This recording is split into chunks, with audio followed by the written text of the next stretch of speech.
Wednesday morning, President Trump jolted the nation with a tweet that contained both threat and taunt. Russia vows to shoot down any and all missiles fired at Syria. Get ready, Russia, because they will be coming. Nice and new and smart. You shouldn't be partners with a gas-killing animal who kills his people and enjoys it. Trump was responding to a warning by Russia that she would shoot down U.S. missiles fired at her Syrian allies, and she reserved the right to fire on U.S. warships and bases from which any such missiles were launched. The gas-killing animal was Syrian President Bashar Assad.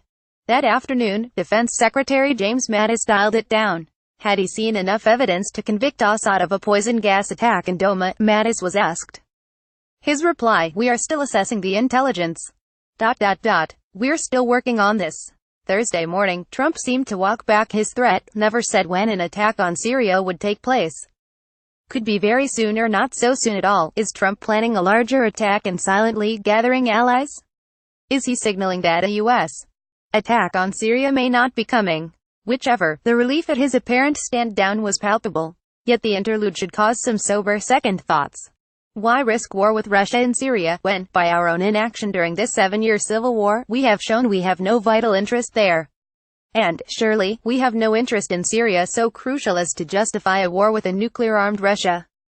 Trump allowed his revulsion at the awful pictures of dead children, allegedly gassed, to impel him to threaten military action almost certain to result in more dead children.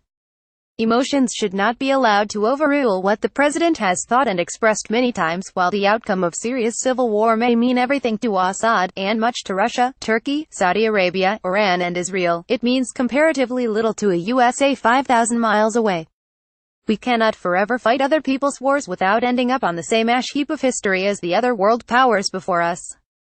And why not talk directly to our adversaries there? If Trump can talk to Kim Jong-un, who used an anti-aircraft gun to execute his uncle and had his half-brother murdered in a Malaysian airport with a chemical weapon, why cannot we talk to Bashar Assad? In 1974, Richard Nixon flew to Damascus to establish ties to Assad's father, the future butcher of Hama, George H.W. Bush enlisted Hafez al-Assad and 4,000 Syrian troops in his Gulf War to liberate Kuwait. What are America's limited interests in Syria in 2018? Containing al-Qaeda, exterminating the ISIS caliphate and effecting the best deal we can for the Kurds who have been loyal and crucial to our campaign against ISIS. Damascus, Moscow and Tehran are not fighting us on these fronts. For al-Qaeda and ISIS are their enemies as well. As for the political future of Syria, it is not vital to us and not ours to determine. And the efforts of others to have us come fight their wars, while understandable, need to be resisted. All over the city, and across the Middle East, there are people who wish to conscript U.S. wealth and power to advance their goals and achieve their visions. Having let them succeed so often has diminished us as a superpower from what we were at the end of the Cold War. This should stop, and the nation knows it.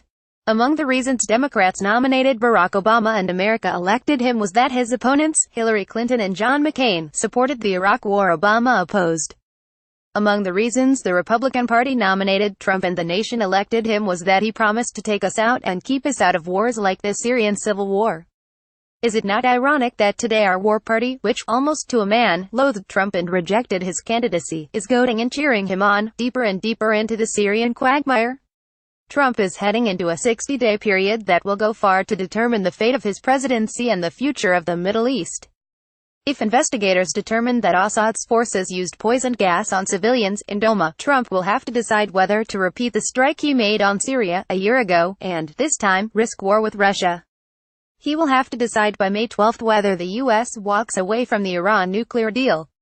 On May 15 comes the formal move of the U.S. Embassy to Jerusalem, the 70th anniversary of the birth of Israel and of the Nakba, or catastrophe, of the Palestinians, and the culmination of the Friday protests in Gaza that have turned so bloody. We and Mr. Trump are heading into interesting times.